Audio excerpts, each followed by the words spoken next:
ناس بإمامهم فمن أوتي كتابه بيمينه فأولئك يقرؤون كتابهم ولا يظلمون فتيلا. Beware of the day we will summon every people with their leader, with their imam. So whoever will be given their record in their right hand will read it happily and will not be wronged even by the width of the thread of a date stone. وَمَنْ كَانَ فِي هَذِهِ الْأَعْمَى فَهُوَ فِي الْآخِرَةِ أَعْمَى وَأَضَلُّ سَبِيلًا. But whoever is blind to the truth in this world will be blind in the hereafter, and even far more astray from the right way. And the brother continued, it's always good to recite the translation, so I was just trying to recite the translation which the brother just recited from the Surah Isra. Surah Isra is the chapter number 17. Asra bi abdihi layl, as the chapter begins with the night journey of the Prophet. It was interesting that I was going to shed some light on the Maqam Mahmud, because in this Surah Isra there is a discussion later on where Allah subhanahu wa ta'ala says that we will provide you with the Maqam Mahmud. Aqim as-salat liduluk ash-shams wa min al-layli, yes, verse number 79, wa min al-layli fatahajjad bihi nafilatan laka asa an yab'athaka rabbuka maqaman mahmuda. And rise at the last part of the night offering additional prayers, so your Lord may raise you to the station of praise, Maqam Mahmud. Okay. It's quite interesting that the brother recited these verses as well. And I was going to speak a little bit about Maqam Mahmud tonight. The reason I want to speak about Maqam Mahmud is because tonight is the 12th of Muharram. Just to begin, why we have gathered here today is to commemorate the Ahlul Bayt alayhimus salam being taken prisoners, and they were taken from Karbala to Kufa. The women and children of Imam Hussain alayhi salam, and it's a very sad night right after the shahadat, after the martyrdom of Imam Hussain and the companions and the family of Imam Hussain. They were arrested and they were taken to Kufa. As you all know, that Kufa used to be the capital when Amirul Mu'mineen was the Khalifa. So in that very place where Kufa was the capital, where Hazrat Zainab, the daughter of Amirul Mu'mineen, was the princess there, in that very city, she's been taken as a prisoner. It's very heartbreaking, heart-rending. And not only that, those who were the chieftains of many tribes who were in Kufa, such as Habib ibn Mazahir, Muslim ibn Awsaja, they had loads of followers, they had family members in Kufa. And they were their heads were taken to Kufa right after. So you can imagine what sort of state the city may have been, and in what sort of state the women and children of Imam Hussain is, because their future fate is unknown as such. And here they are taken to Kufa, and they were stationed in Kufa for a few nights, and they were taken towards Sham. And all of the heads accompanied them wherever they were going. You know, from right after the day of Ashura, they severed the heads of all of the shuhada and took them towards the Sham. And it's quite interesting that how the Ahlul Bayt alayhimus salam in different places started delivering the message of Imam Hussain alayhi salam. Till the day of Ashura, Imam Hussain delivered the Tawheed ilmi wa Tawheed amali, the theoretical Tawheed, the theoretical monotheism, deen, religion, Quran, and also practical in terms of the practice. He showed how to be a Muslim. And then after that, it was Imam Zainul Abidin and Zainab Kubra who took that message to the heart of where there is kufr, to the heart of where people have no sort of recognition of Ahl Bayt alayhimus salam. So this was whole planned, nicely planned by Aba Abdullah al-Hussein alayhi salam, that he will lead till Ashura, and then after that is the duty of the next Imam and Hazrat Zainab. So now, as we have gathered and we commemorated for 10 nights, and tonight is the 12th night, so we just want to reflect, what is the philosophy of this commemoration? Was it that we just gather here, have socialization, have some tabarruk, shed some tears, show a bit of love to Imam Hussein, and eventually get some sawab and enter paradise? Is that the purpose of the whole qiyam of Imam Hussein, the whole sacrifice which Imam Hussein alayhi salam did? The purpose of recitation of the ziyarat that we recite, which has been recommended by the Masumin alayhi salam, that you should recite ziyarat Ashura, for example, every day. So it's just the recitation, it's just the reward that we should achieve, and when we go in the next world, inshallah, we will be in Jannah. Was that the purpose? Or was it something deeper of all of this activity that we have? First and foremost, the majalis of Imam Hussein, the message of Imam Hussein, the teachings of Imam Hussein alayhi salam, his actions, all of that is reflected, is symbolized, is reflected, and it echoes in every gathering that we have. It is just we have to be receptive of that message, and that message will be automatically given and delivered if we come to these majalises with sincerity. Yes, you may have a bad speaker like me come in and giving a talk, but because you have come with sincerity, Imam Hussein alayhi salam, Ahl Bayt alayhi salam will open your heart to higher realities. So now, when we do this azadari, we shed tears. Shedding tears, for example, if you look at it, number of riwayat, so on and so forth. For example, if a person will shed a tear which is equivalent to the wing of a mosquito, his sins will be forgiven. Of the past, and also his future sins will be forgiven as well.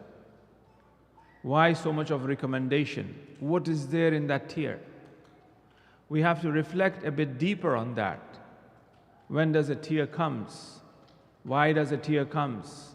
What is the purpose of a tear? When do we cry? What does this crying bring about? When a child cries and asks a father for something, the father will quickly attend to the child or to the person who is crying. A person quickly attends to it. It brings out the mercy from the heart of the person towards the person who is crying. So it becomes a source of mercy. So that is the source of mercy. Imam Hussein wants to revive that source of mercy through his sacrifice. That's why in Ziyarat Arba'in we recite that salams and salutations to the one who is the qatilul abara. Qatil is the one who is slain. Abara means the tear. As in the past, they don't used to have put the vowels, the dhamma, fatta and kasra. Some says abara, which means ibrat, which means lesson. Imam Hussein is saying, I've been killed in order that you take lesson from my death, that you take a lesson from it. History is full of lessons. So I was killed for deen, for Islam, for truth, for haqq, for humanity, so that you take lesson. Abara also have the meaning of tear. I've been killed for tears. The reason I've been killed is because of the tears that the Bani Umayyah shed in the death of Usman, for which Ali and the children of Ali was blamed because they had majalises with the shirt of Usman, and they gathered together and they blamed Ali and the children of Ali, and they cried. So I've been killed for those tears which they shed. Second meaning. The third meaning, I've been killed for the tears, means I've been killed so that you cry on me. So that when you cry on me, the mercy of Allah subhanahu wa ta'ala will descend. So that you cry on me, so that the love of Ahlul Bayt alayhimus salam is revived. You cry on me so that a tear will give you the courage to appreciate martyrdom, shahada, and that you should prepare yourself, because a person who cries, ya laytana kunna ma'ak. When they cry, they say, oh Hussein, we wish we were with you. If you were with Imam Hussein, what you would have done? You have to given your life. Giving your life means what? Becoming shaheed. So these tears should revive the spirit of martyrdom, should create that love of martyrdom, so that as there is a bridge between one safina to the other safina, Imam Hussein is known as Safina Nijat. Innal Hussein Misbahul Huda wa Safina. There's another Imam who's known as Safina Nijat. Which one is that? There are two Imams who have the title of Safina Nijat. One is Imam Hussein and the other one is? Louder. Imam al-Asr alayhi salam, the 12th Imam. As we recite, tomorrow is his ziyarat that we recite every Friday, in which we refer him as a Safina Nijat. These are the two Imams known as Safina Nijat, the Ark of Salvation. So there's a lot of commonality between these two Imams, apart from the title, in terms of them doing the Qiyam, in terms of reviving the values of the Prophet, in terms of the zulm and oppression that was filled at the time of Imam Hussein alayhi salam, the injustices that were taking place at the time of Imam Hussein alayhi salam, those similar type of injustices will be taking place at the time just before the Zuhur, or what we are seeing today. And then there is the Qiyam of the 12th Imam. And Imam Hussein alayhi salam also did Qiyam. So these tears that we shed, which Imam Hussein is saying, I've been killed for tears, so that you cry on me, so that the mercy descends of Allah subhanahu wa ta'ala, because I'm the grandson of Rahmatul lil Alameen. That mercy should descend through crying. What does crying do? Wasilahul buka. I say the silah, the armor of a mu'min. See, when you want to fight, you fight by using iron. Dawood alayhi salam, swords. Even today, the base element of weapons is iron. So you use the iron to fight the enemy. But shaitan is a different type of enemy. He does not, we cannot use iron to fight shaitan. How do you fight shaitan? Wasilahul, the tear is the armor, is the weapon to fight shaitan. Wasilah, as Dua Kumail we recite tonight. The silah of a mu'min is crying. I've been killed for what? I've been killed for tears. Imam Hussein alayhi salam. So when we gather, when we remember the musibat of Imam Hussein, when our heart melts, when our heart is broken, that tear comes, that brings that love, that brings that mercy, that brings that courage to be prepared to give life for the Imam of the time. That is the purpose of this azadari and these gatherings, that we should really prepare ourselves, right? Now, that's one. And the other thing, for example, we recite Ziyarat Ashura. Now, whether that be Ziyarat, whether that be Dua, or whether that be Quran, all of these things are vehicles. These are vehicles of light. For what? To reach the destination. What is the destination? Allah is the destination. We recite Dua to reach Allah. We recite Ziyarat to reach Allah. We recite Quran to reach Allah. Now it really depends that how much we take care of these vehicles. We oil them, we take care of them or not, which means that we understand them. It means that we recite properly or not. It means that we recite with full concentration, because drinking and driving is not allowed, right? We are reciting, our mind is somewhere else, So these are the vehicles of light by which we travel. What is the source of these vehicles? The source of these vehicles is the heart of man. It comes from the heart of man. It comes from the soul of man. And what is the soul of man? Is that mirror. That mirror which reflects the light of Allah subhanahu wa ta'ala. Right? So, dua, ziyarat and Quran is nothing but Allah speaking through an insan. Man arafa nafsa, faqad arafa. If a person knows his nafs, if a person knows his mirror, what he will see in that mirror, the person will see Allah in that mirror. So what is required is the cleansing of the heart, the cleaning of this mirror, so that that light shines. What light shines? The light of I am here in front of Waliullah, I am here in front of Insan Kamil. How shall I address him? Allah says, Salamullah al-Kamil at-Tam. Allah says, recite salam in this fashion. That becomes a ziyarat. It is a form of a wahi. It is a form of an inspiration.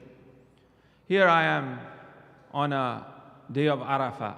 What is this day? How I should connect to Allah subhanahu wa ta'ala. Then Allah says that you recite Dua Arafah, and these are the things that on the day of Arafah is descending from Allah subhanahu wa ta'ala. When these things are descending from Allah, this heart, which is pure, which has cleansed the mirror, it starts to look at those attributes of Allah. It sees those attributes, which is called the mukashafa, which is unveiling of the truth.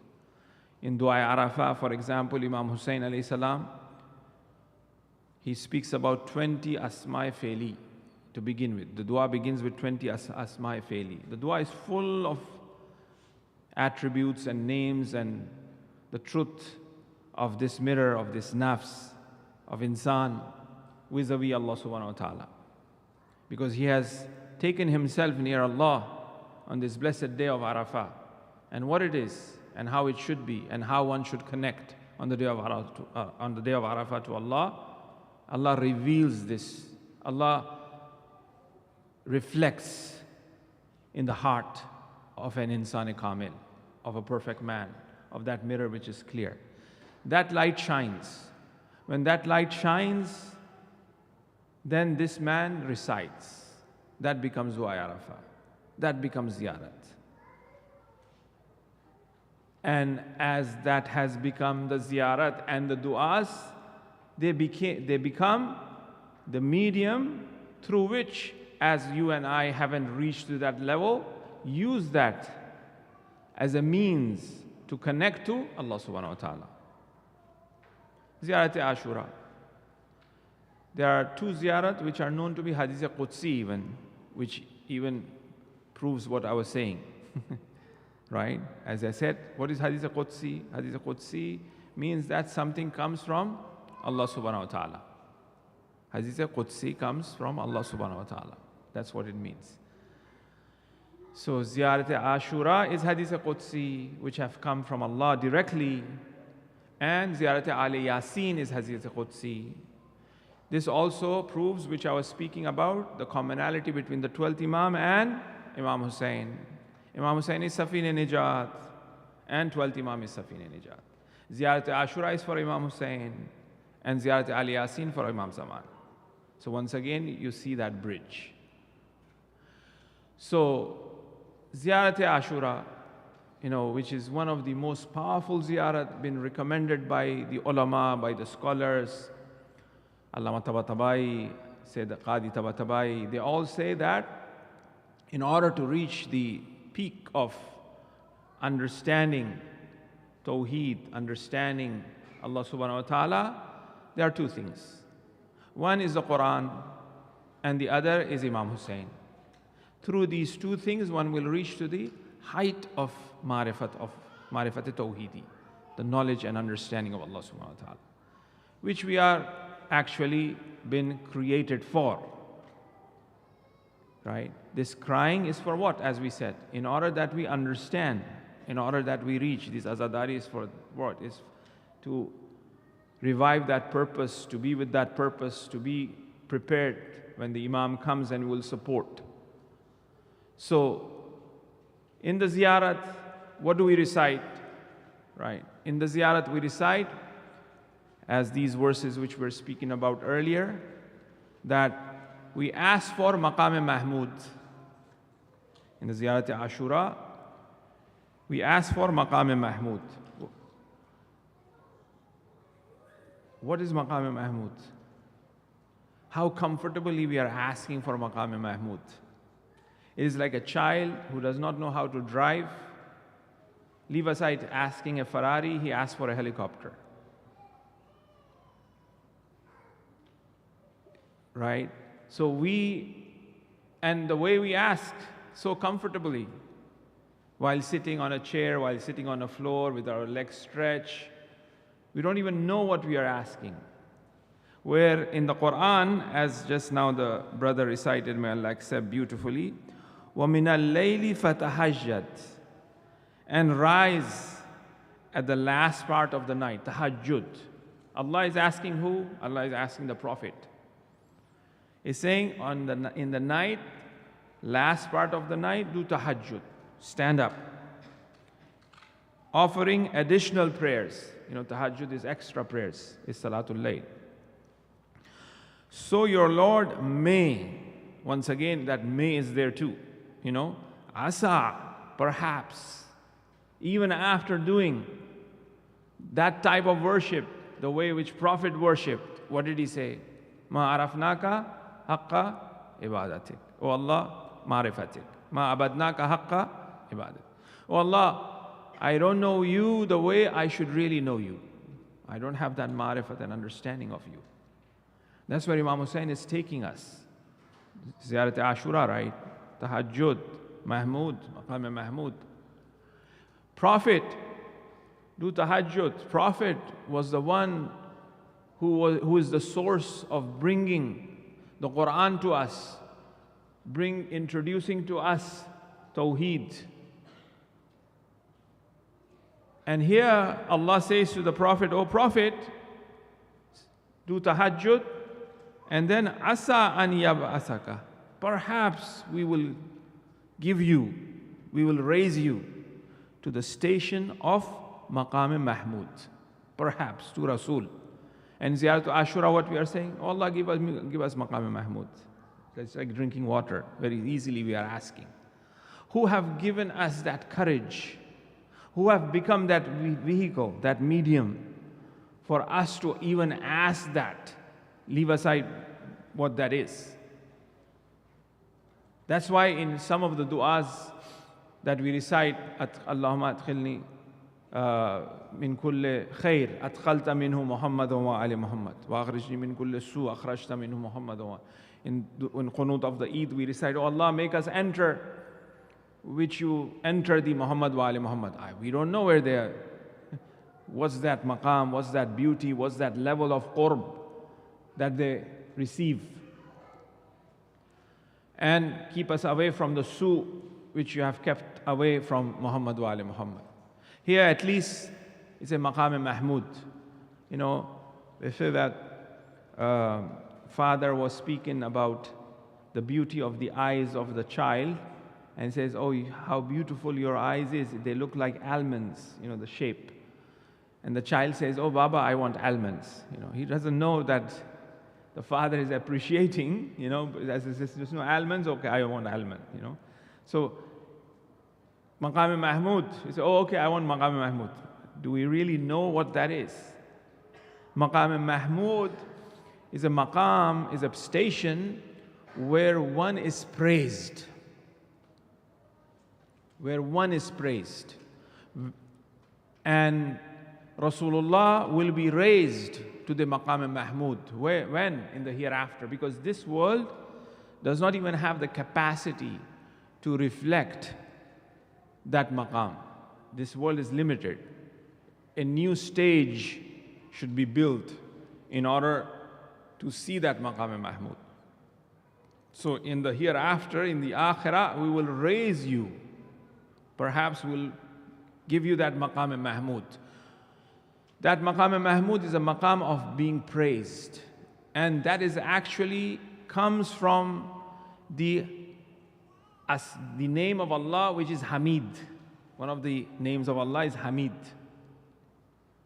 which means that Allah is the praiseworthy. We glorify Allah, we praise Allah. A maqam-e-mahmud is a maqam which contains within it all of the asma ilahi. It is the maqam of perfection. It is the maqam where it reflects the names of Allah, the perfection of Allah subhanahu wa ta'ala. When that is being praised, for example, Rasul is raised on that maqam and the Rasul is being praised, it is not actually Rasul is being praised. You are praising Allah subhanahu wa ta'ala. So he has reached to that level of maqam-e-mahmud, being praised, because all praise, alhamdulillah, all praise is due to Allah. We just praise Allah subhanahu wa ta'ala and no one else. So this maqam-e-mahmud in Ziyarat Ashura, which we've been asked to recite, is not just that we ask as a habit or as something that we've been asked and we get reward in the hereafter. No, but rather it is teaching us a methodology of how to reach maqam-e-mahmud. It is asking us, like as we said, this waliullah, this imperfect human being, this perfect soul, cleanses the mirror, reaches to a point after purifying, then Allah speaks to waliullah, tells that now you have come here, this is how you should, this is the reality of this saint that you're doing ziyarat, or this is the reality of this day, which is Arafah, or any du'as that you recite, or anything that you're reflecting. That means that it is a methodology being provided. In month of Ramadan, we recite, Allahumma adkhil ala ahli al-qubur surur, Allahumma fukka kulli asir, Allahumma aghni kulli faqir, Allahumma, islah kulli fasidin min umuri al-muslimin. We recite all of this. If we recite 1,000,000 times and don't go in the graveyard and do Fatiha, recite Fatiha, or do something khair for the marhumin, the khair will reach them. We say, Allahumma islah kulla fasidin min umuri al-muslimin. Oh Allah, rectify all of the corrupt one from the umur, from the Muslim nation. But rather we don't do anything in order to protect the corruption that is happening. People will be protected. It is teaching us a methodology. It is telling us that there's corruption out there. You do dua, and at the same time you carry out those things which will not allow for the Muslims to be corrupted. As-salat tanha anil fahsha wal. Allah says that how to protect yourself from the corruption, as-salat is the prayers. Through prayers, you protect yourself from evil and corruption. But at the same time, the Quran says, I'm just going in the tangents and in the margin, but at the same time, Quran says that wailun lil musallin, vow unto those who are praying. So that means there are different types of prayers. When they killed Imam Hussein, raised the head on the spear, they said what? Allahu Akbar. So therefore, the point is of that methodology and that understanding. Now, when we are saying that these du'as have that methodology, it means that we have to act upon that, to do something. Like for example, you have the du'a of the fourth Imam, in which the fourth Imam is speaking about the parents. He says that, oh Allah, give me the tawfiq that I should remember my parents every hour of the day. That every hour of the day that I should be remembering them. That means I should be thinking about them, taking care about them, Fourth Imam. So it's not just the dua, he's asking that he should be acting that way. Oh Allah, in regards to children, for example, when it comes to the parents, oh Allah, give me the tawfiq that I provide that sustenance to them, that I be the caretaker of them, that I give them a good name and prepare them. It's not just dua, but I have to do that.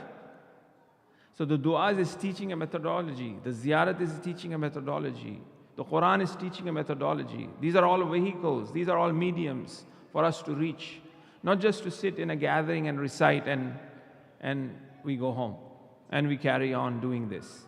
So in Ziyarat Ashura, when we are asking, oh Allah, give me Maqam Mahmud, without doing anything, we'll receive Maqam Mahmud. We have to work towards Maqam Mahmud. What does it say? Fatahajjadu. What is that maqam? That maqam is the maqam of an insan kamil.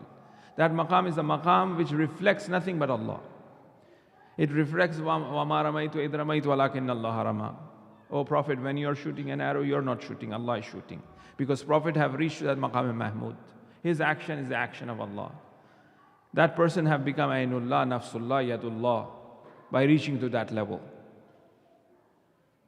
So when we are reciting Ziyarat Ashura, it means that.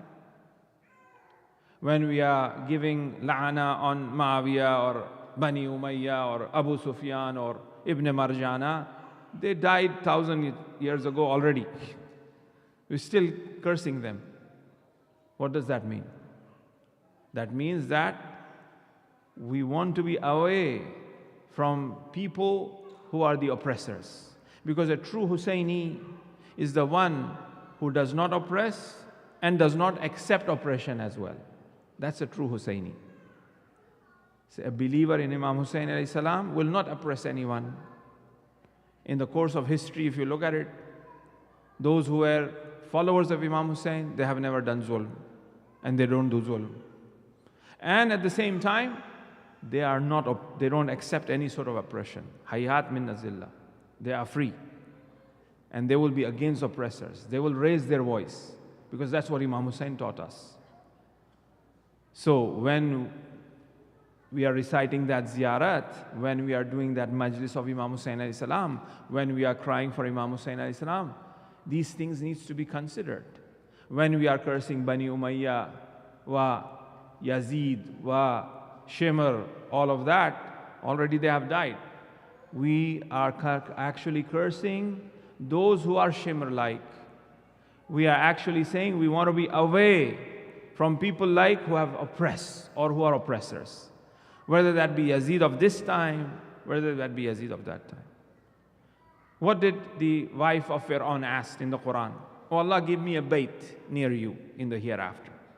And keep me away from Fir'aun and those who act like Fir'aun and those who are mufsideen. Away from Fir'aun and people who act like Fir'aun. So in Ziyarat Ashura, when we are asking the curse of Allah subhanahu wa ta'ala on them, it is actually we are saying we want to be away from the oppressors like these. That is Ziyarat Ashura. When we are asking that, oh Allah, provide me with the same reward that you have provided to the Shuhada who died with Imam Hussein alayhi salam. What is their reward? Who these people were? How do we address them? Assalamu alaikum ya awliya Allahi wa ahibba'u. They were awliya Allah wa ahibba'u. Where am I to receive the same reward which they have received? Am I from the Waliullah? Am I? And another ziyarat, Rabbaniyun.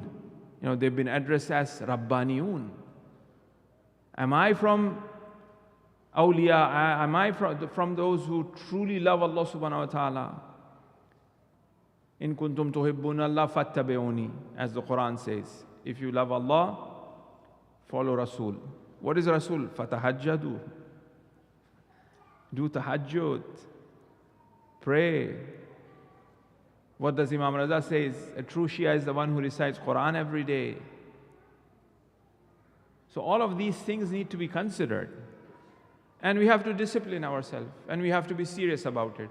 The same way as the Kufan says, Imam Hussain come, Imam Hussain come, Imam Hussain come. What they did. We are saying, oh, Imam Zamana come, Imam Zamana come, Imam Zamana come. They also loved. When Farazdak was returning from Kufa, what did Imam Hussain ask? Imam Hussain asked him, Farazdak, what's up in Kufa? He said, the hearts of the people in Kufa is with you, but their swords are against you. Our hearts are with the Imam, but we may say that our swords are not against the Imam, meaning that where we are, weak in terms of implementing what our heart is saying. Our heart loves the Imam, but in terms of taking action to be with the Imam when he comes. And Bahajat, how beautifully he said, you want to see Imam Zaman? Is there anyone who does not want to see Imam Zaman? Not possible. Go open the Quran. Look at the Quran. There's no difference between Imam Zaman and Quran. How much we open Quran? How much we speak? How much we listen to the Quran? Because Quran is where we say Allah is speaking. Lisanullah. Who are Lisanullah? Wajhullah. Who are Wajhullah? They are the Ahl Bayt. If you want to hear Imam Zaman, go open Quran. Listen what Quran is saying. So we are saying, oh, Allah comes soon, but we fall short in terms of our actions. But, hope is there. Inshallah, that sincerity is needed. That is there. That's why we are gathering here. And these are very important gatherings. That little understanding, whatever we have, which have been transferred heart to heart by our parents, may Allah bless them, that is there. That's what changed Hur, right? In the end, that's what it changed him, who was responsible to be against, but eventually he became from where? Awliya Allah. I bow. He became the one where the sixth Imam says that may my life be sacrificed to the ashab of Imam Hussain. That level he reached. So the philosophy of azadari, of our gatherings, is actually to increase our understanding of our deen, of our religion, for which Imam Hussain alayhi salam sacrificed, for which the battle of Karbala took place, is for that establishment of that justice, to be against oppression, to understand who an oppressor is, to understand the philosophy of war and the art of war, which we'll discuss a bit more detail tomorrow, justice and war. But tonight we just wanted to shed a bit of light on the philosophy of the azadari of Imam Hussain, crying for Imam Hussain, the ziyarat of Imam Hussain alayhi salam, is that it should give us that methodology through which we reach there. And in the end of the ziyarat, what do we say? Allahumma lakal hamdu hamda shakirina lak. Allah musabihim. In that ziyarat, we say, upon this musibat which happened, we thank Allah subhanahu wa ta'ala. We thank Allah subhanahu wa ta'ala for this musibat. Why? Because this musibat have become that medium and vehicle by which we could understand the haqq and batil, by which we could raise our spirituality. That one tear of Hussain, as we said, changes our destiny. That one ziyarat of Imam Hussain alayhi salam changes our life. Many of you who are here gone to Karbala, and many of you will go again and again. And you yourself have noticed that how welcoming Imam Hussain is to each and every particular zawar that comes. Provides with that spirituality, with that love and with that care. So the path is open for us. The tools are there for us. And the more we strive and struggle and try to create that relationship and engage in that relationship, they themselves become our teacher. They themselves increase our understanding. They themselves increase our love. Then we will be able to reach to a point, we may hear things, like for example, the 8th Imam says that This ayah sajda, the verse of sajda. When the verse of sajda is recited, which is wajib, we all have to fall in sajda. They say Hussein is the name.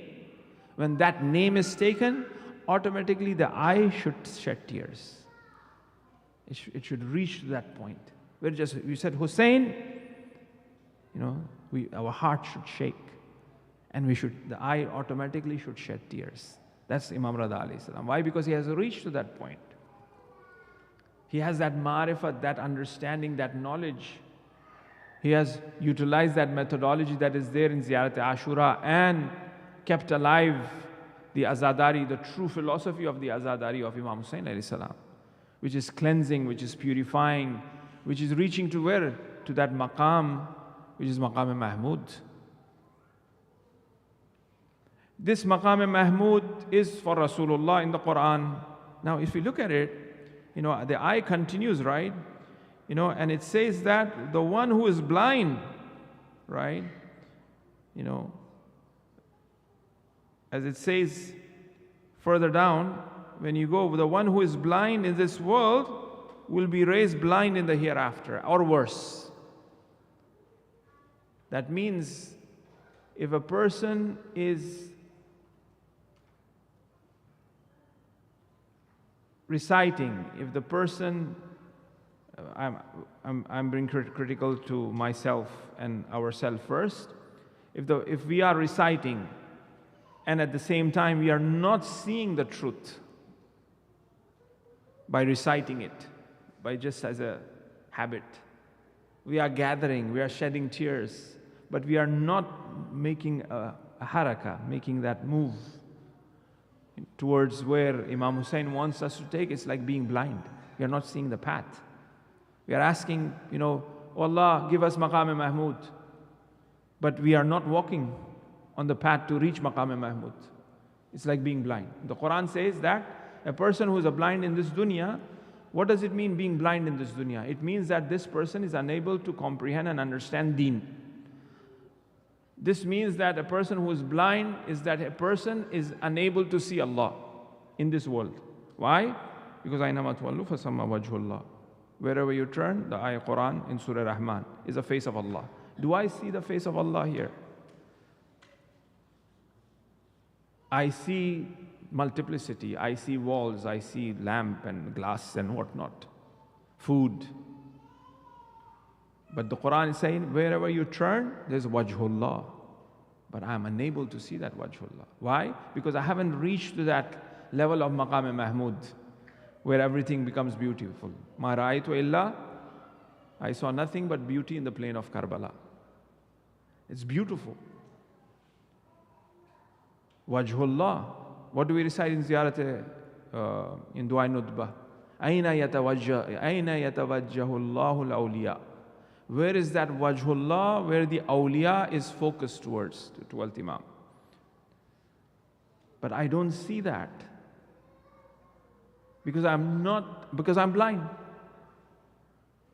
We have to, these things are not fairy tales or just poetry, eloquent poetry, where the Quran says, أَيْنَمَا تُوَلُّوا فَثَمَّ وَجْهُ اللَّهِ وَهُوَ مَعَكُمْ أَيْنَمَا كُنْتُمْ. Wherever you are, with you is Allah. You are not the second, the third is Allah. You are not the fourth, the fifth is Allah. These are not eloquency or poetry. These are reality. This is haqiqat, is the truth. But I, as a Husseini, I, as a lover of Imam Hussein alayhi salam, why am I not experiencing that? That I am getting this glimpse of the presence of Allah subhanahu wa ta'ala. We have to have that spirituality, that level of spirituality, that we experience that.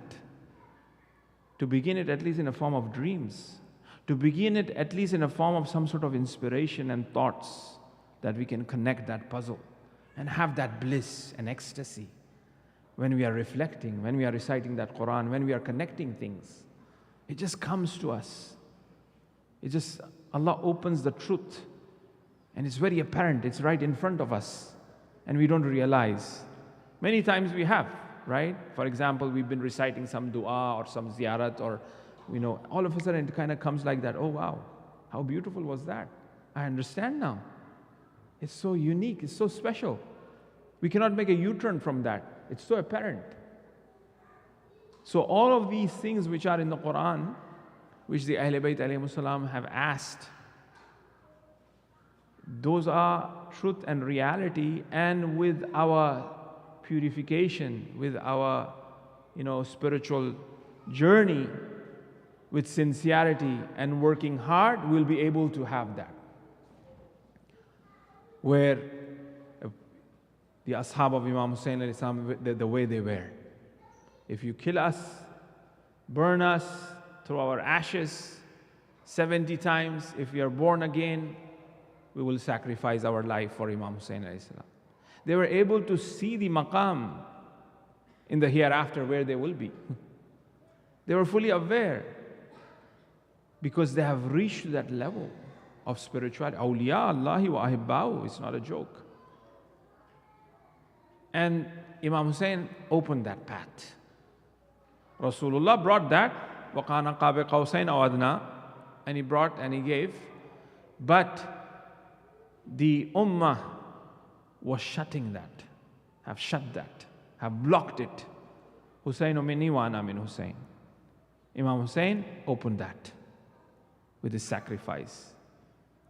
And the Ahlul Bayt alayhimus salam, with the rituals, with the azaa, with the poetry, Farazdaq, Imam Hussain, Imam Rada, Debal, poetry of Imam Hussain, all of that, everything is in here.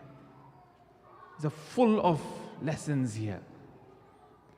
What is required is our sincerity and our seriousness, that I need to discipline myself. I should stop missing my Fajr prayer. It's enough now. Come on.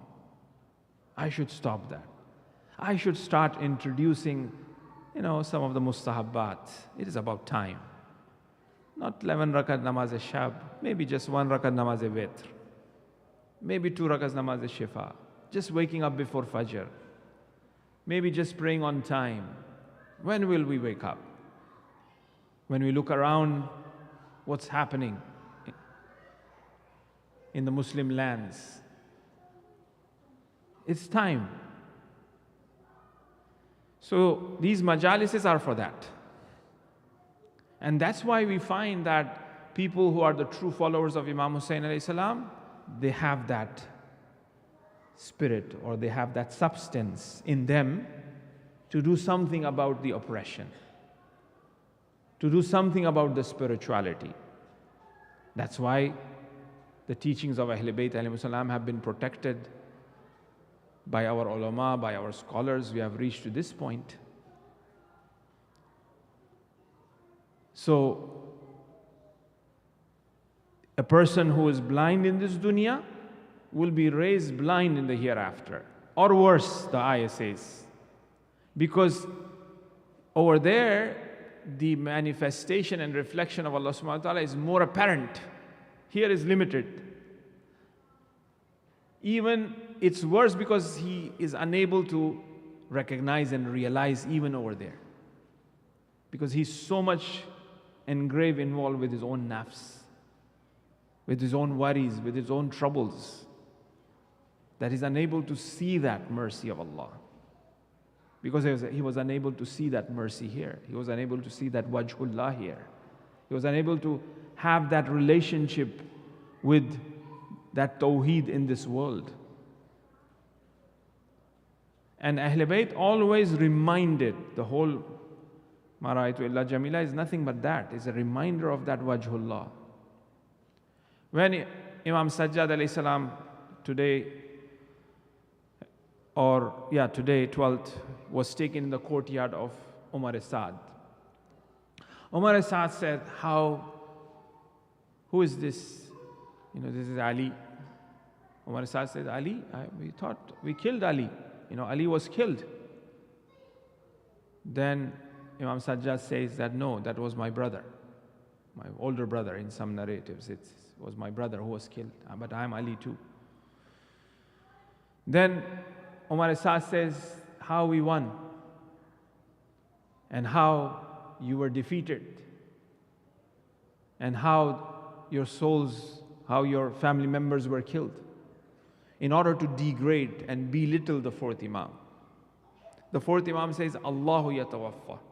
Allah is the one who takes the ruh from the people. Once again, Imam is pointing out to something which is very deep. In the eyes of the Quran, when a soul dies, it says angels will come and take the ruh in one verse. In another verse says, Al-Malak, an angel will come and take the ruh. There are three different classifications of spirit or soul leaving the body. The soul is taken away by angels when a person is dying, or the soul is taken away by Malak, by an angel, which is Malakul Maut, Israel, or there's a verse which says Allah will take the soul. It depends on the capacity and the value of the soul. If somebody who's really important person coming, how we welcome that person. Everybody will be there. If somebody unknown, nobody, okay, you may be welcoming that person. But if somebody, so these souls need to be welcome.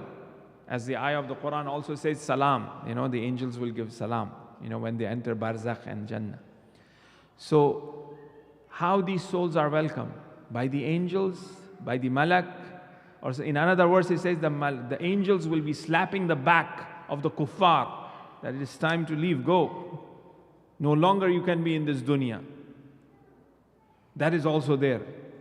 But in a verse, it says Allah is the one who takes the soul. So why the fourth Imam is using that particular verse? Fourth Imam is saying the soul of the Ashab or the soul of Hussein was taken by Allah. Allah came down from the throne, from the Arsh, to welcome Hussein. No angel had that capacity to take that soul of Hussein. It was Allah who came. Tonight, being the Thursday night, is the night of the ziyarat of Imam Hussein alayhi salam. The sixth Imam mentions to one of his companions, do you do ziyarat of Imam Hussein on Thursday night? He says, I'm in Medina, Karbala. He says, go outside and under the sky say, Assalamu alaikum ya Aba Abdullah. You know why? Because on Thursday night, all of the malaika, all of the angels and anbiya, all of the prophets and awliya, he doesn't stop there. He says, Allah from the Arsh comes down to do the ziyarat of Imam Hussein alayhi salam. Allah comes down to do the ziyarat. What does that mean? Obviously, it's very symbolic, about the Arsh is a throne. It's very symbolic. Allah does not have an Arsh as a physical Arsh as such. Allah coming down doesn't mean that Allah is, an entity that we can imagine like a human being coming down. It is actually pointing out to there are certain special mercies, attributes, qualities of Allah subhanahu wa ta'ala that descend on every Thursday night that never descends anywhere else. When Musa asked that, oh Allah, I want to see you, what did Allah said? Okay, I'll show you on the mountain. So Allah showed Musa on the mountain, and Musa went unconscious. Then he says, Allah said, this was just a glimpse. It was just a theophany of me. It's a little reflection of me. So when it's been mentioned that Allah does the ziyarat of Aba Abdullah, means that there are certain special mercies that one cannot gather that unless or until one is with Imam Hussein alayhi salam on a Thursday night. And this connection is not physical connection as such. He says, just go outside and just give salams. You will be connected to that special mercy. So here, the fourth Imam says that Allah came there. Allah is the one who takes the soul when a person dies. When the caravan was arrested by the enemies of Islam, by the enemies of Imam Hussein alayhi salam, It was very difficult because when they arrived in Karbala, the women and children were well taken care because the men were there. Especially, we will focus on Siddiqa Sughra Zainab Kubra because she is the princess. She is the apple of the eye of Imam Hussein alayhi salam, of Amirul Mu'mineen, of Siddiqa Kubra. And now she is being arrested. Now she's been taken as a captive. There are no tents. There's no question of coming out of the tents. The tents are all burnt. They are in that barren land. And now they were taken as captives. And the time comes that they have to go on top of the camel. There used to be chambers, but they say that they put us on camels without chambers, just on the back of the camel. Some of the children were even tied. Some of the children, they fell and they were galloped by the horses and the feet of the camels and they died. And here Zainab says that, where is Abbas? Where is my brother Abbas, who was the caretaker of my hijab, of my chador, of myself? Now as they reach near Kufa, there's a narrative that says that as Imam Ali alayhi salam was the Khalifa, and he was the Khalifa and Kufa was the capital, one day, early evening, Imam Ali came along with Imam Hassan and Imam Hussein and Hazrat Zainab in Kufa. At the door of Kufa, Imam Ali said, we're not going to enter Kufa now till the sun sets, because my daughter Zainab is with me and I don't want Zainab to appear in public because they are non-mahram. So he stationed outside Kufa. Maghrib happened. They prayed Maghrib. Father, shall we now? He said, no, still there is light. Wait till Isha. So when it was dark, they entered Kufa. For what? To respect Zainab. But now here is Zainab, taken captives. It's that very door of Kufa. She's been asked to enter. When she has been asked to enter, Zainab is not entering. That same courtyard where his father used to be, that same city where his father used to be, Zainab is not entering. How can I enter? Then here, Shimr uses a whip on the back of Imam Sajjad alayhi salam. And Imam Sajjad says, oh aunt, please enter. Zainab enters. Before they were taken towards the Kufa, they were taken through the Qatlgah, through the place where Imam Hussein's head was severed, through the place where the bodies of the shuhada, of their loved ones, were there, in order to hurt them, in order to give them pain. As they were going through the bodies of their loved ones and they're looking at their bodies on the ground without their heads, here Zainab says that I saw Sajjad as if his soul gonna leave his body, as if he's gonna die, when he was looking at his father's body. What was the state of his body? What was the state of the body of Imam Hussein alayhi salam? A body without his head. A body as described by the 12th Imam in Ziyarat-e-Nahiya, that a body that had no clothes on it lie in the plain of Karbala. A body on which the horses have galloped. Because that's the only body which was ordered by Umar Asad, that they special horses were brought, and horses galloped over the body of Imam Hussain alayhi salam. So Imam Sajjad alayhi salam was looking at his father in chains, and here Zainab moves forward and puts the hand on the shoulder of Sajjad and he says, "Oh my son Sajjad, inna lillah wa inna ilayhi raji'un." "Oh Sajjad, take care of yourself. You are the Imam of the time." Because Zainab says that I saw Sajjad's ruh will leave his body. It will not bear to see his father like this. Then Sajjad says, "Oh my aunt, how can I? Look, the enemies, their bodies are being buried by their loved ones, and my father is lying on the ground, and I cannot do anything about it." And here Zainab may have been reminded of that event. She may have recollected that event that the scholars have recited based on the narration, that one day Zainab was sleeping in the yard of the house, and the sun's rays was affecting her and not allowing her to sleep comfortably. Imam Hussain alayhi salam arrives and sees Zainab in this state. Imam Hussain raised both of his hands and spread his abba that he was wearing in order that the rays of the sun must not fall on the face of Zainab and she should be discomfortable and sleep properly. Imam Hussain stood for such a long time that he started to sweat. When he started to sweat, the sweat fell on the face of Zainab, and Zainab wakes up. And he says, "Oh brother, how long you've been standing here?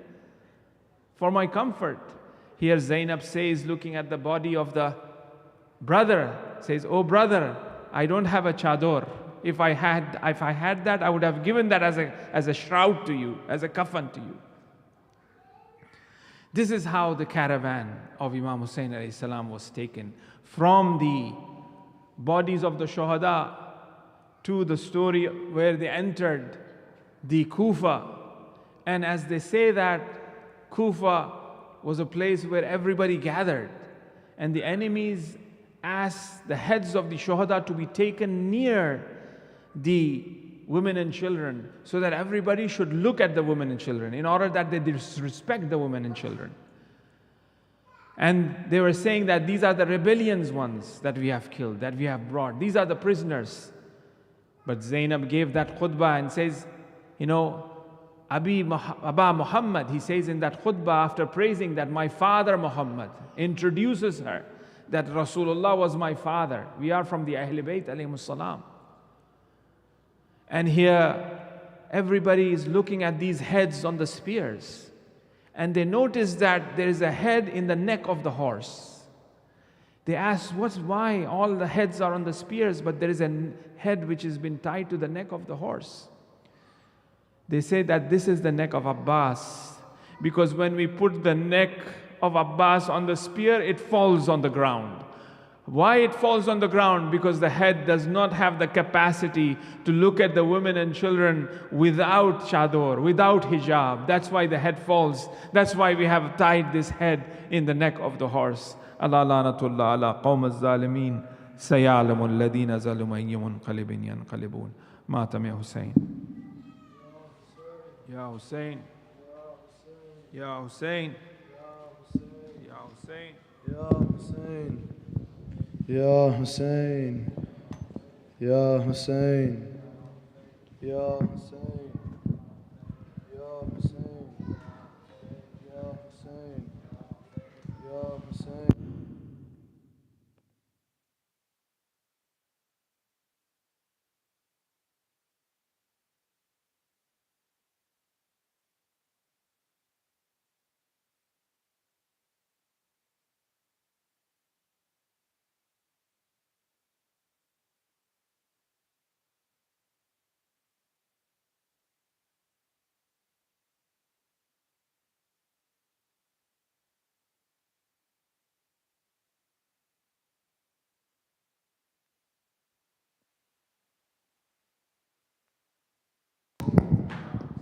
Ya Hussain, Ya Hussain.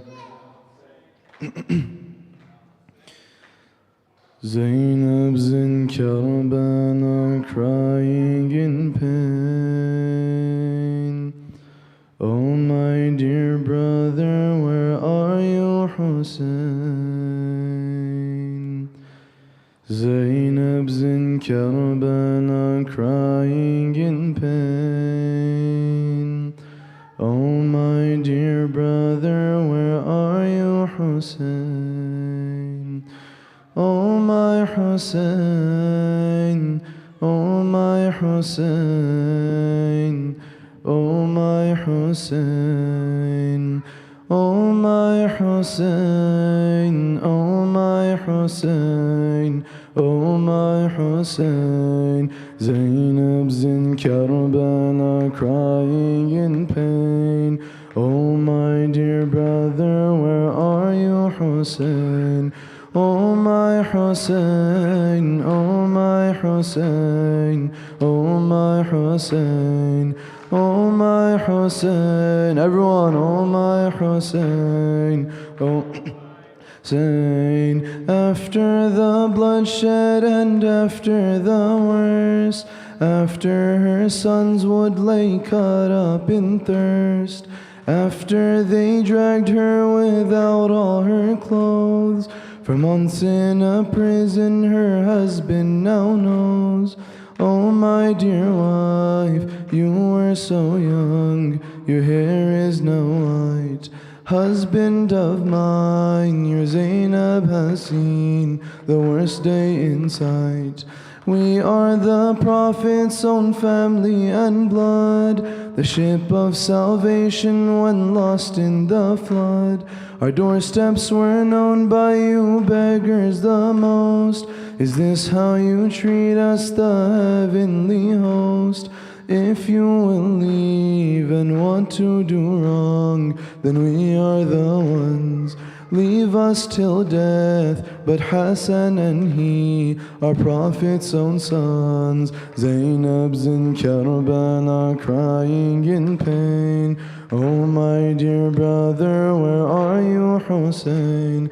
Oh my Hussein, oh my Hussein, oh my Hussein, oh my Hussein, oh my Hussein. Out of the tents came the son of Hussein, who looked like the Prophet and bore Ali's name. He fought off the throngs with a Hashemi sword, defending his mother, his father, his Lord.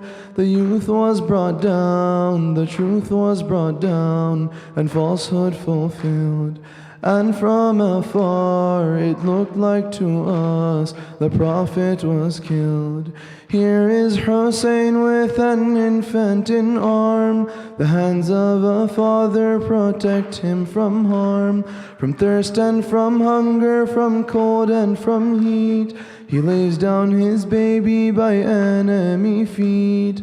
This is my son, please for a child's thirst have respect. How can I say the arrow that pierced your young baby's neck? Zainab's in Karbala crying in pain. Oh my dear brother, where are you, Hussein? Oh my Hussein, oh my Hussein, oh my Hussein, oh my Hussein, oh my Hussein. Oh my Hussein, riding on horseback to make his last stand, Abbas came bravely with the water in hand. Soldiers surrounded him, soon he would fall. Stabbing and butchering, we saw it all. With tears in eyes for his Abbas, the Sayyid came there. Oh my Mawla, if I had more would I spare. Ali had told him Hussein is our jewel. You are to him as I was to Rasul. So as a boy he would cling on to his side, prepared for the day when his life he would provide.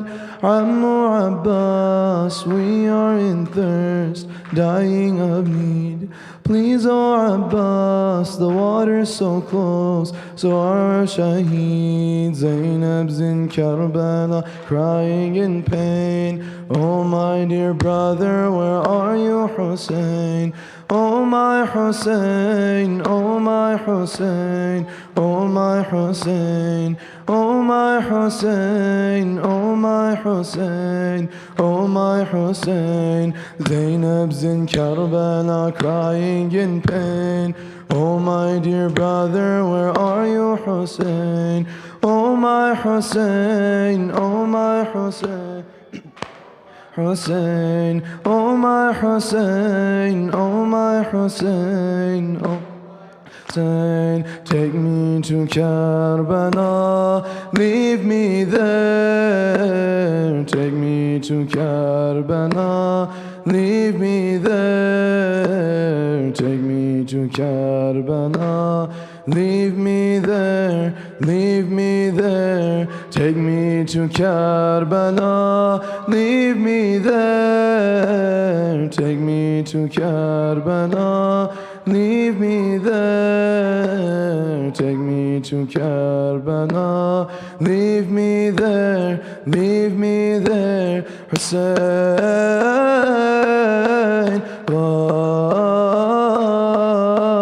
Hussein, why? Hussein, why? Hussein, why? صل على محمد وآل محمد. اللهم شيخ صل على محمد. السلام عليك يا رسول الله، السلام عليك يا نبي الله، السلام عليك يا خير خلق الله وخاتم النبيين، السلام عليك يا أمير المؤمنين علي بن أبي طالب، السلام عليك يا فاطمة الزهراء سيدة نساء العالمين، السلام عليك يا خديجة الكبرى أم المؤمنين، السلام عليك يا أبا محمد حسن المجتبى، السلام عليك يا أبا عبد الله الحسين وتسة المعصومين من ذرية الحسين. It's a Thursday night all together. السلام على الحسين وعلى علي بن الحسين وعلى أصحاب الحسين وعلى One more time. السلام على الحسين وعلى علي بن الحسين وعلى أولاد الحسين وعلى أصحاب الحسين، بالخصوص سيدي ومولاي أبو الفضل عباس بن أمير المؤمنين وأختك زينب وأم كلثوم وبنتك رقية وسكينة ورحمة الله وبركاته. السلام عليك يا علي بن الحسين زين العابدين قرة عين الناظرين. السلام عليك يا محمد بن علي الباقر الملباد النبي. السلام عليك يا جعفر بن محمد الصادق البار الأمين. السلام عليك يا باب الهوائج الكاظم الطاهر الطهر. السلام عليك يا غريب الغرباء يا علي بن موسى الرضا. السلام عليك يا محمد التقي الجواد. السلام عليك يا علي الهادي النقي. السلام عليك يا أبا محمد حسن العسكري. السلام عليك يا حجة القائم المنتظر المهدي، عجل الله لك فرج وجعلنا من أعوانك وأنصارك والمستشهدين بين يدي ورحمة الله وبركاته. الله